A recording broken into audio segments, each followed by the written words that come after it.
역대상 4장 9절에서 10절의 말씀입니다.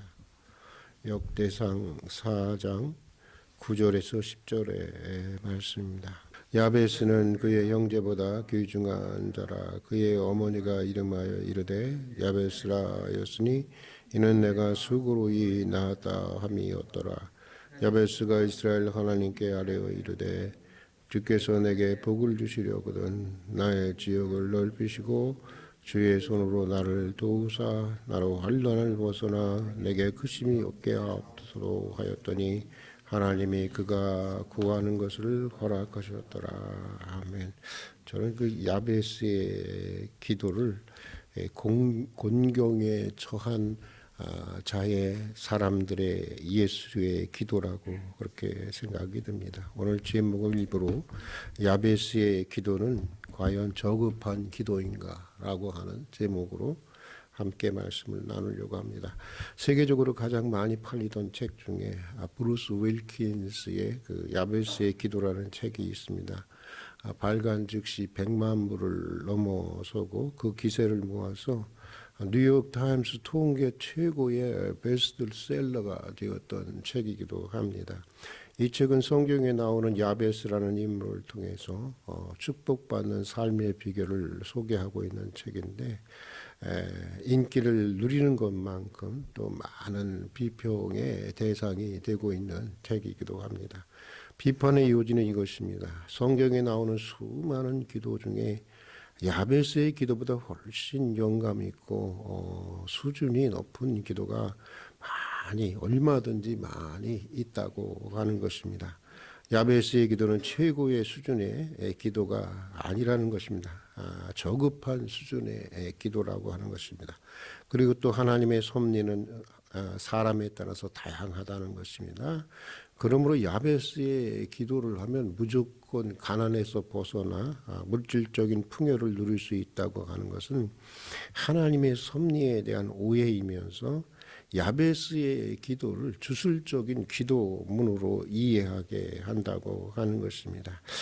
여러분 어떠세요? 이런 비평은 저는 매우 정당한 비평이라고 생각을 합니다. 그러나 그럼에도 불구하고 야베스의 기도는 고통받는 인생을 통해서 야베스의 인생을 통해서 생생한 하나님의 체험이 담겨 있는 기도요. 또 오늘 감당하기 어려운 고통과 시련 속에 살아가는 사람들에게 큰 희망이 되고 위로가 되는 기도임에는 틀림이 없는 것 같습니다.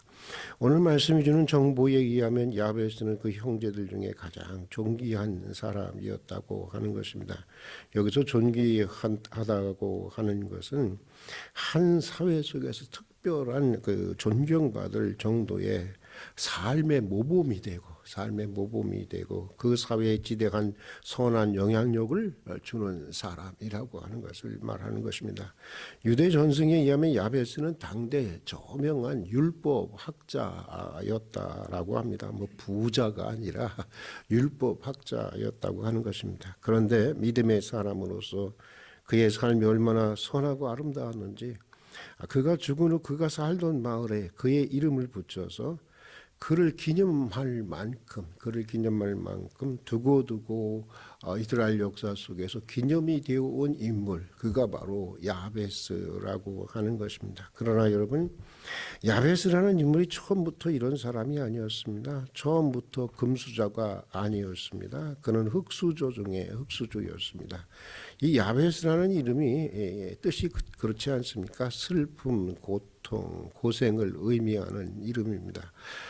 참 아이에게 태어나자마자 슬픔, 고통, 고생 이런 이름을 지어준다고 하는 게 이상하지만 우리에게는 이상하지만 이스라엘 사람들에게는 그 당시 그 아이가 태어날 때의 처지와 상황을 아이의 이름으로 이렇게 지어주는 그런 문화를 생각해 보면 이 야베스는 매우 고통스럽고 아주 공경한 그 처지에서 출생한 사람이었음이 분명합니다.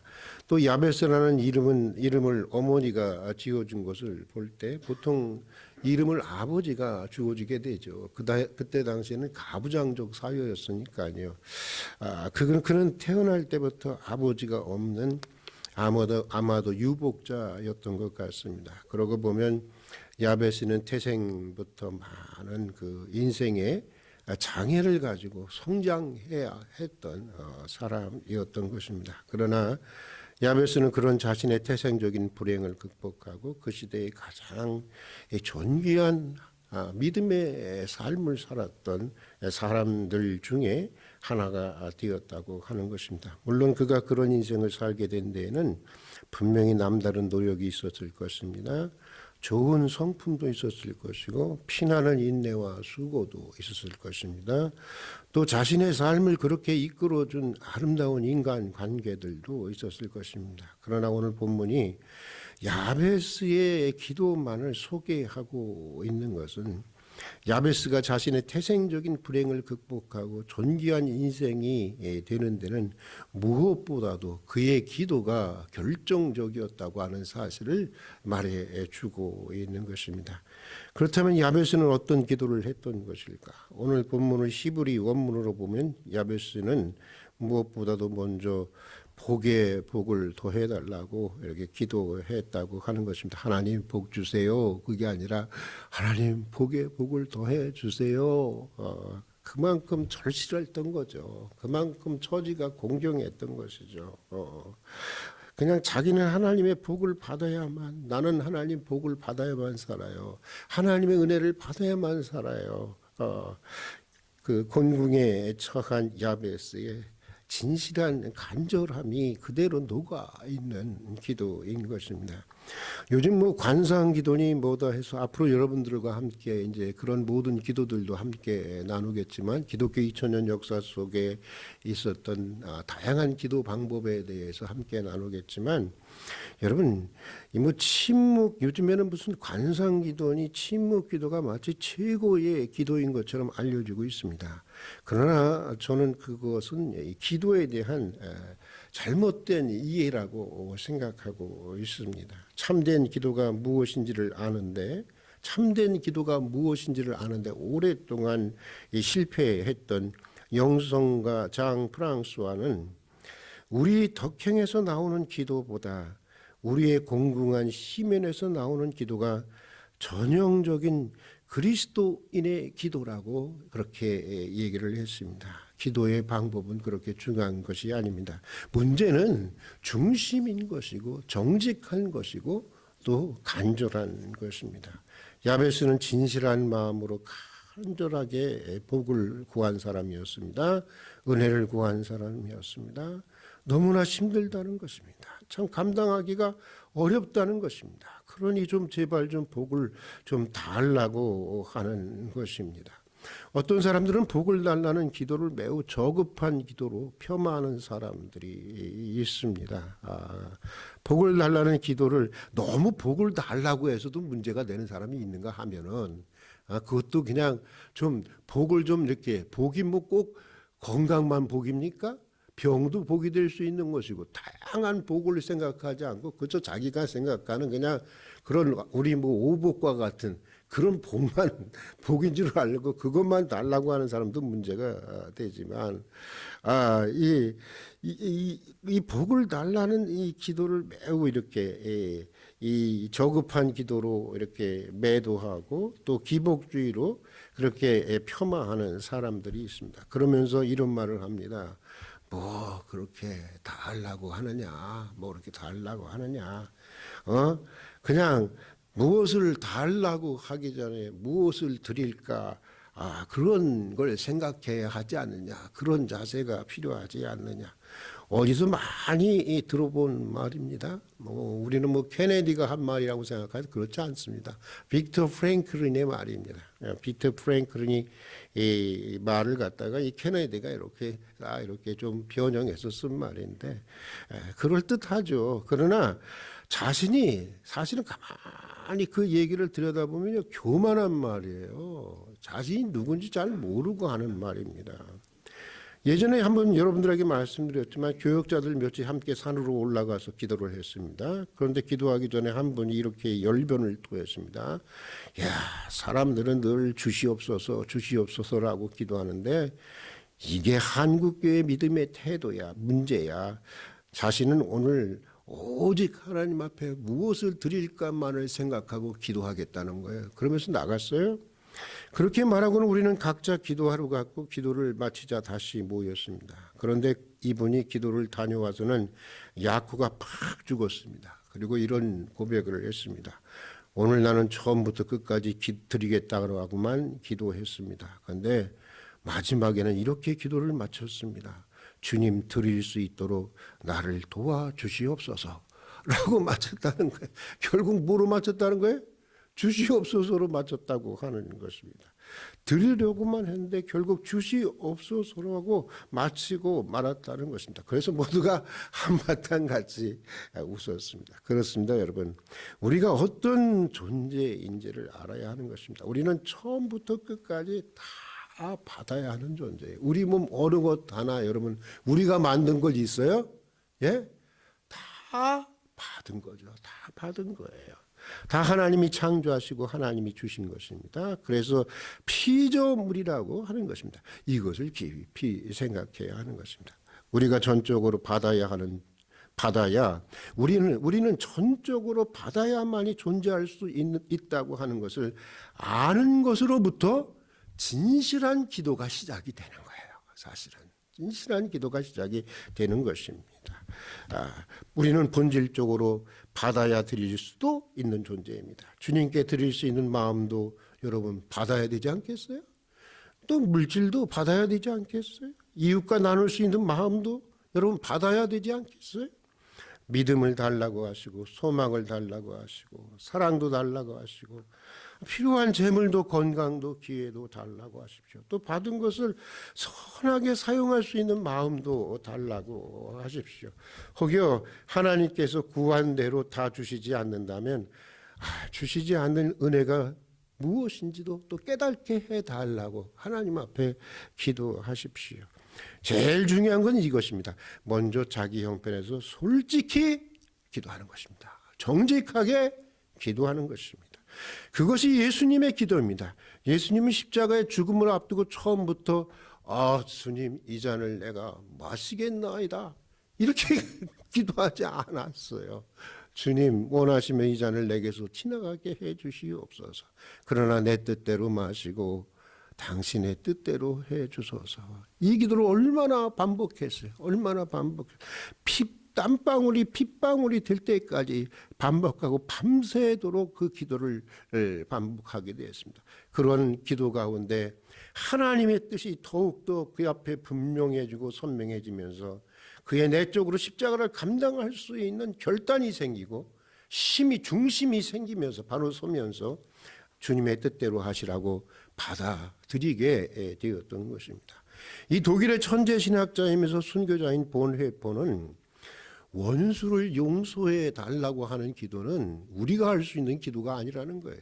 하나님이 할 수 있는 기도라, 주님이 할 수 있는 기도라고 하는 것입니다. 예수님만이 할 수 있는 기도라는 것입니다. 예, 이 원수를 용서하게 해달라는 기도는 시편에 주님의 마음으로 시편에 나오는 원수에 대한 그 폭발쳐 오르는 감정을 정직하게 막 시편에는 다 토로하잖아요. 하나님 원수를 잡아 죽여주세요. 그냥 뼈를 아주 갈아주세요. 아주 갈아 마셔주세요. 뭐 별놈의 기도가 다 나오잖아요. 그 정직하게 있는 걸 이렇게 이 시편에 나오는 그러한 정직한 감정들을 다 통과한 가운데 하나님께서 우리의 억울한 심정을 만져주시고 상처를 치유해 주시는 하나님의 손길을 경험한 후에 나올 수 있는 기도가 원수를 사랑하게 해 주소서, 원수를 용서하게 해 주소서라고 하는 기도라고 얘기하고 있습니다. 예, 우리는 하나님의 은혜를 받아야 하고 복을 받아야 하는 존재입니다. 공공에 처해 있을 때 자신의 곤궁한 심정을 있는 그대로 정직하게 토로하십시오. 예. 하나님은 정직하지 않은 기도 받지 않습니다. 미움은 밉다고, 힘들면 힘들다고, 아프면 아프다고, 흔들리면 흔들린다고 정직하게 기도하세요. 우리의 기도가 여러분 이거 잘 기억하셔야 되는데 우리의 기도가 위선자의 기도가 되지 않기 위해서는 우리의 기도가 자신의 영적인 수준 이상의 수준으로 높은 기도가 되는 것을 매우 경계해야 합니다. 때로는 우리의 기도의 수준이 너무 높아. 특히 신학생들의 기도가 그래. 특히 목회자들의 기도가 그래. 특히 장로님들의 기도가 그래. 여러분, 아니에요. 우리의 영적인 수준에 넘어서는 기도가 아닌지를 잘 판단해야 돼요. 자기 영적 수준에 맞는 정직한 기도여야 하는 것입니다. 아들이 없다고 첫 분인 나에게 수모를 당하던 한나가 처음부터 하나님 아이를 주시면 하나님에게 척 바치겠습니다. 이렇게 기도했습니까? 아니에요. 아우, 저 분인 나한테 내가 꼭 한번 본때를 한번 보여주고 말 거야. 나 억울해 죽겠어. 그리고 하나님 앞에 기도하지 않았습니까? 그렇지만 나중에는 낳은 아들을 어떻게 했어요? 사무엘을 하나님에게 시린으로 바친 것처럼 하나님은 정직한 기도를 들으시고 그 기도 가운데 역사하셔서 그 마음을 치유하시고 기도자의 인생을 주님이 원하는 수준으로 세워 가시는 것입니다. 인간은 복을 받아야 제대로 살아갈 수 있는 존재인 것입니다. 야베스처럼 복을 달라고, 은혜를 달라고, 하나님 나 은혜 없으면 살 수 없어요. 복을 주시지 않으면 살 수 없어요. 여러분, 야베스의 인생을 존귀하게 하신 것처럼 복을 구할 수 있는, 복을 구하는 우리 인생을 하나님께서 존귀하게 세워 주실 것입니다. 여러분, 정직하게 필요한 것을 구하세요. 예수님도 일용할 양식을 구하라고 하지 않았습니까? 여러분들 필요한 것들을 구할 수 있기를 바랍니다. 자, 또 오늘 말씀해 보면 야베스는 무엇을 놓고 기도해요? 지경을 넓혀 달라고 기도했습니다. 여기서 지경이라는 말은 땅의 경계를 말하는 것입니다. 야베스는 이스라엘이 가나안을 정복하고 여호수아가 12지파에게 그 땅을 나누어 주던 시대의 사람이었던 것 같습니다. 그러니까 지경을 넓혀 달라는 것은 자기가 소유하고 있는 땅을 보다 넓혀 달라는 것입니다. 요즘 말로 하면 좀 사업 좀 잘 되게 해달라. 뭐 그런 것일 수도 있겠죠. 자신은 이미 주어져 있는 것에 안주하고 싶지 않다는 것입니다. 저는 이 마음 굉장히 소중하다고 생각해요. 이미 주어져 있는 것에 안주하고 싶지 않다는 것입니다. 계속해서 새로운 인생을 살림이라도 우리 여호수아가 그 지파에다 어느 지파에 그러지 않았습니까? 계속 불평하니까 우리가 땅이 계속 좁습니다. 그러니까 야 살림이라도 가서 개가 나가라. 그러지 않습니까? 그리스도에게는 진취적인 기상이 있어야 되는 것이죠. 계속해서 새로운 인생의 지평을 개척하고 싶고 더 열어가고 싶다는 것입니다. 보다 의미 있는 인생을 살아보고 싶다고 하는 것입니다. 그런데 중요한 것은 이것입니다. 이것이 욕망이 아니라는 것입니다. 비전입니다. 여러분, 욕망과 비전은 다른 것입니다. 욕망은 악한 동기로 갖는 소원이라면 비전은 선한 동기로 가지는 소원입니다. 욕망은 자기 자신만을 위한 것이라면 비전은 공동체 모두를 위한 것입니다. 욕망이 지배욕에 근거한 것이라면 비전은 사랑에 근거한 것입니다. 욕망이 자기 만족을 목표로 한다면 비전은 하나님의 만족을 목표로 하는 것입니다. 야베스는 비전의 사람이었습니다. 그래서 그의 기대대로 하나님께서는 그의 지경을 넓혀주시고 그의 인생을 존귀하게 세워주신 것입니다. 그렇지 않고 그가 세속적인 욕망의 사람이었다고 한다면 설령 그의 지경이 넓혀졌다고 하더라도 그는 절대로 존귀하게 존경받는 사람이 될 수는 없었을 것입니다. 여러분, 비전의 사람이 되어야 하는 것입니다. 욕망의 헌신을 벗어버리고 비전의 새 신을 신어야 하는 것입니다. 하나님의 선한 비전을 품고 기도할 수 있는 여러분이 될 수 있기를 바랍니다. 하나님의 섭리는 사람에 따라 다르지만 야베스의 지경을 넓혀주시고 그의 인생을 존귀하게 하신 하나님께서 여러분의 인생의 지경을 넓혀주시고 존귀하게 하실 것입니다. 여러분 있잖아요. 예수님도 비전의 사람이잖아요. 그래서 주기도문에도 보면 뭐라고 그럽니까? 하늘에서 이루어진 뜻이 어디서도 이루어달라고요? 땅에서도 이루어달라고. 이 지구 위에 이 거하는 모든 곳에 이루어달라고 그러잖아요. 예수님 뭐라고 그러십니까? 야, 예루살렘에만 가서 복음을 전하라 그러지 않았어요? 예루살렘과 유대와 사마리아와 그 다음에 뭐죠? 어디까지? 땅 끝까지 이르러 복음을 전하라고 그랬어요. 예수님은 비전의 사람이었어요. 예수의 기도에는 비전이 담겨 있는 것입니다. 그런 진취적인 비전이 담겨 있는 것입니다. 자, 또 오늘 말씀에 보면 야베스는 환난에서 벗어나 근심이 없게 해달라고 기도를 했습니다. 그런데 오늘 말씀에 환난이라고 한 이 말은 킹 제임스 영어 성경에서는 이불이라고 번역하고 있습니다. 이불, 악이라고 번역하고 있어요. 그러니까 이 환난에서 벗어나게 해달라는 것은 단순히 물리적이고 환경적인 어떤 그 어려운 처지만을 말하는 것이 아닙니다. 그것을 포함해서 보다 근원적으로 환난의 배후에 있는 악한 영의 시험에서 나를 건져 달라고 하는 기도입니다. 그러니까 여러분 어떤 게 생각납니까? 시험에 들게 하지 마시고 다만 악에서 건져 주소서라고 하는 예수님이 가르쳐 주신 주기도문이 생각나지 않습니까? 바로 그런 기도인 것입니다. 이 야베스의 기도는요, 참 삶의 실제에 깊은 뿌리를 내리고 있는 기도입니다. 때로는 어떤 사람들의 기도를 보면요, 삶의 실제에 뿌리를 내리지 않아요. 그냥 붕붕 떠다니는 그런 기도들이 있어요, 여러분. 참 그런 기도를 보면 답답해. 그렇지 않았습니다. 그냥 자신의 삶의 실제에 깊이 뿌리를 받고 있는 그런 기도였습니다. 왜냐하면 많은 사람들이 성공을 했다고 하는 바로 그 지점에서 큰 실패를 경험하기도 하기 때문입니다. 지금도 정상이라는 자리에 올랐다가 비참하게 추락하고 있는 사람들을 우리가 많이 목격하고 있지 않습니까? 그래서 성경은 뭐라고 얘기하고 있어요? 선줄로 생각하거든 무엇할까 조심하라?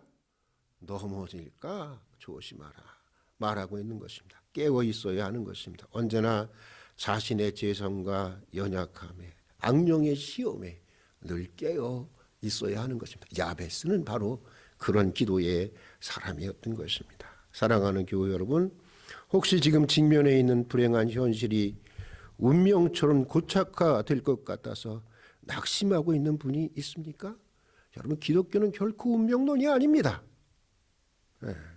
내 주변에는 아무것도 없고 혹시 나 홀로 무거운 짐을 짊어져야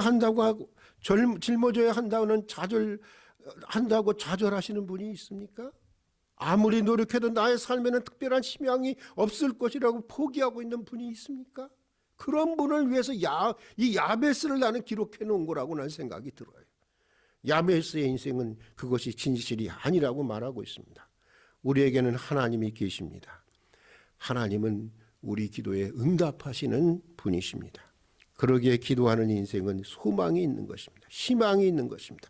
비록 우리가 바라는 기도가 다 이루어지지 않고 거절된다고 해도 하나님은 더 크고 놀랍게 우리 인생을 섭리해 가시는 것입니다. 그래서 우리 인생으로 하여금 반드시 존귀하게 하시는 것입니다. 그것이 야베스의 인생이 우리에게 주는 복음의 메시지인 것입니다. 야베스의 기도가 여러분의 기도가 되고, 여러분 야베스의 기도는 정말 저급한 기도가 아닙니다. 저급한 기도라고 말하는 그 사람이 저급한 사람이에요. 내가 보기에는 인생이 뭔지를 모르는 사람, 공경에 처해보지 모르는 사람이. 여러분, 이 야베스의 기도야말로 참으로 공경에 처한 사람들이 부르짖는 예수의 기도인 것입니다. 여러분, 야베스의 기도가 여러분의 기도가 되고 야베스의 축복이 여러분의 축복이 되기를 소망하면서 오늘 여기까지 하도록 하겠습니다. 함께 기도하겠습니다. 불행한 운명에 굴복하지 않는 믿음의 사람들이 되게 해 주시옵소서. 야베스처럼 오늘의 불행을 내일의 축복으로 변화시켜 나갈 수 있는 믿음의 사람들이 되게 하여 주시옵소서. 하나님, 우리에게는 복이 필요합니다. 우리에게는 하나님의 은혜가 필요합니다. 하나님의 복이 없으면 살 수가 없습니다. 하나님의 은혜를 받지 않고는 살 수가 없습니다. 복에 복을 더하여 주시고 우리 인생의 선한 지경을 더욱더 넓혀 주시옵소서. 특별히 복음의 지평을 넓혀 주시옵소서. 모든 환난으로부터 벗어나 평안을 누리게 하여 주시옵소서. 야베스의 축복이 우리 모두의 축복이 되게 해 주시옵소서. 야베스처럼 공궁 속에서 진실하게 그리고 간절하게 정직하게 기도할 수 있게 해 주시옵소서. 예수님 이름으로 기도드립니다. 아멘.